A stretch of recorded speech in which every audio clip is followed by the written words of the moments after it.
Assalamualaikum. Waalaikumsalam. Silakan duduk. Kasih Bu. Bagaimana kabarnya hari ini? Alhamdulillah baik Bu. Sebelumnya boleh Ibu dengan siapa? Nama saya Lutfia Rita. Saya biasa dipanggil Lutfia. Kalau sama Ibu sudah kenal? Belum Bu. Perkenalkan, nama Ibu Dela Septiani, biasa dipanggil Dela. Lutfia boleh panggil Ibu Dela. Baik Bu. Sebelumnya apakah pernah Lutfia melakukan sesi konseling? Sebelumnya saya belum pernah melakukan sesi konseling Bu, karena dan ini yang pertama saya melakukannya. Baiklah, Ibu jelaskan dulu ya sedikit apa tentang konseling. Konseling itu adalah interaksi antara konselor dan klien, di mana konselornya adalah Ibu dan kliennya adalah Lutfia. Konseling itu memiliki beberapa azas. Yang pertama itu azas keterbukaan, di mana Lutfia datang ke sini secara terbuka tanpa ada paksaan dari siapapun. Yang kedua yaitu asas kerahasiaan, di mana cerita Lutfia akan dijaga kerahasiaannya tanpa diberitahukan kepada siapapun. Yang ketiga itu asas kemandirian. Ya, jadi di mana di sini setelah konseling ini apabila terjadi sesuatu yang seperti ini lagi, Lutfia bisa menyelesaikannya dengan mandiri tanpa perlu melakukan konseling. Apakah Lutfia paham? Iya Bu, saya sudah paham dengan seksi konseling ini.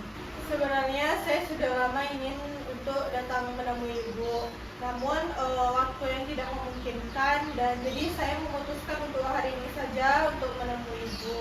Baik, jadi kebetulan hari ini Ibu cuma bisa melakukan konseling bersama Lutfia sekitar 45 menit, karena habis ini Ibu kebetulan ada rapat dengan rekan Ibu.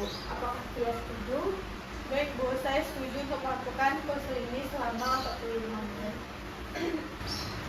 Jadi saya ke sini ingin meminta nasihat dari Ibu atas permasalahan yang sedang saya alami. Sebelumnya maaf kalau untuk nasihat Ibu tidak bisa memberikan nasihat, tapi di sini tugas Ibu membantu Lutfia mencari solusi dan jalan keluar secara bersama-sama. Oh, jadi seperti itu ya Bu? Ya, boleh Lutfia ceritakan apa yang membuat Lutfia datang ke sini? Saya datang ke sini karena ada 3 masalah yang sedang saya alami yang membuat cukup mengganggu pikiran saya dan membuat saya itu tidak tenang oleh 3 permasalahan ini. Yang pertama adalah permasalahan perkuliahan di kampus, yang kedua ada permasalahan keluarga, dan yang ketiga itu permasalahan bersama teman saya. Jadi sekarang saat ini Lutfia mengalami 3 permasalahan. Yang pertama permasalahan di kampus, yang kedua permasalahan dengan orang tua, dan yang ketiga permasalahan dengan teman. Sekarang mari kita fokus kepada masalah yang menurut Lutfia paling berat.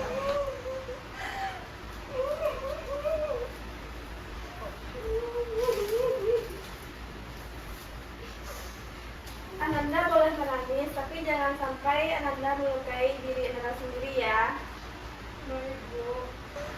Kalau Lutfia sudah siap, Lutfia boleh bercerita sama Ibu. Baik Bu, saya mungkin butuh waktu untuk beberapa menit untuk menceritakan kepada Ibu. Baik.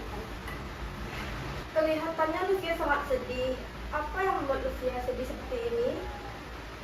Iya Bu, saya merasa sangat sedih karena nilai saya di kampus itu menurun sangat drastis. Ibu mengerti Lutfia sedih. Ini pasti sangat berat. Boleh Lutfia ceritakan lebih detail tentang masalah itu? Jadi akhir-akhir ini itu nilai saya di beberapa mata kuliah itu sangat menurun drastis Bu, dan saya juga kurang tahu kesalahan apa yang sudah saya lakukan karena yang membuat nilai saya itu menjadi seperti ini. Apa yang Lutfia lakukan saat Lutfia bersedih karena nilai tersebut menurun? Saya biasanya melakukan introspeksi diri kepada diri saya sendiri, kenapa nilai saya bisa menurun. Namun saya juga tidak bisa menemukan titik dari permasalahan tersebut, Bu. Jadi membuat saya bingung. Jadi Lucia melakukan introspeksi diri pada diri kita sendiri, namun Lucia belum menemukan titik dari permasalahan ini sehingga membuat Lucia bingung. Begitu? Iya, Bu, benar sekali. Saat Lucia menyertakan penurunan nilai itu, apa perasaan yang paling kuat Lucia rasakan? Perasaan yang paling kuat saya rasakan saat penurunan nilai itu yaitu kecewa dan cemas, Bu. Jadi saya juga kecewa kepada diri saya sendiri karena setelah berusaha namun hasilnya tidak sesuai dengan harapan saya. Saya juga cemas karena nilai ini akan berdampak kepada IPK saya. Jadi saat melihat nilai itu menurun, Lucia merasa kecewa pada diri sendiri dan cemas karena memikirkan dampaknya pada IPK. Begitu? Iya, Bu. Menurut Lucia, apa faktor yang menyebabkan penurunan nilai tersebut? Menurut saya faktor penurunan nilai saya itu sepertinya kurang motivasi belajar, Bu. Jika kondisi ini terus berlanjut, apa hal yang paling Lucia khawatirkan? Yang paling saya khawatirkan mengenai nilai saya yang menurun ini adalah takut penurunan nilai ini terus berlanjut dan akan berdampak kepada IPK saya, Bu, dan membuat saya semakin sedih nantinya. Itu yang sangat saya khawatirkan. Dari cerita yang Lucia sampaikan, sepertinya penurunan nilai tersebut dipengaruhi oleh kurangnya motivasi belajar Lucia. Benar begitu? Ya, Bu, benar sekali. Saya merasakan betapa beratnya perasaan yang Lucia alami saat ini. Situasi ini memang tidak mudah. Saya ada di sini bersama Lucia dan kita akan sama-sama menghadapinya dan mencari jalan keluarnya. Iya, Bu, dengan mendengarkan ini saya merasa lebih dipahami dan juga saya merasa tidak sendiri untuk menghadapi masalah ini. Dari semua cerita yang Lucia ceritakan tadi, saya menangkap bahwa nilai kuliah yang menurun itu membuat Lucia merasa kecewa pada diri sendiri dan cemas terhadap mereka. Lucia sudah berusaha, tetapi hasilnya belum sesuai harapan, sehingga situasi ini terasa cukup berat untuk Lucia. Iya, Bu, benar sekali. Saya merasa kecewa dan cemas untuk menghadapi masalah ini. Lebih saya sudah berusaha, namun hasilnya tidak sesuai apa yang saya inginkan. Dari pembicaraan kita hari ini dapat disimpulkan bahwa penurunan nilai itu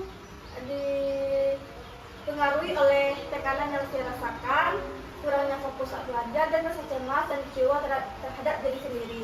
Hal tersebut saling mengkaitkan dan akhirnya mempengaruhi hasil belajar Lucia. Ya, Bu, jadi kesimpulan yang Ibu sampaikan tadi itu sesuai dengan apa yang saya rasakan. Jadi saya lebih paham apa yang mempengaruhi nilai saya menjadi menurun tersebut. Sebelum kita mengakhiri pertemuan hari ini, saya ingin tahu bagaimana perasaan Lucia setelah menceritakan semua ini.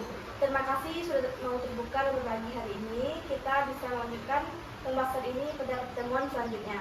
Saya juga berterima kasih kepada Ibu karena saat ini saya juga sudah merasakan lega karena telah bercerita dan saya jadi lebih paham dengan kondisi saya dan lebih tenang. Untuk pertemuan selanjutnya, bagaimana kalau kita menyusun rencana belajar yang lebih teratur dan strategi agar Lucia lebih fokus serta mengurangi tekanan yang Lucia rasakan. Apakah Lucia bersedia melakukannya dan bersedia datang pada pertemuan yang sudah kita sepakati? Iya, Bu, saya bersedia dan ingin mencoba rencana baru itu. Saya juga siap untuk datang dengan tepat waktu pada jadwal yang telah ditentukan. Terima kasih, Lucia. Sama-sama.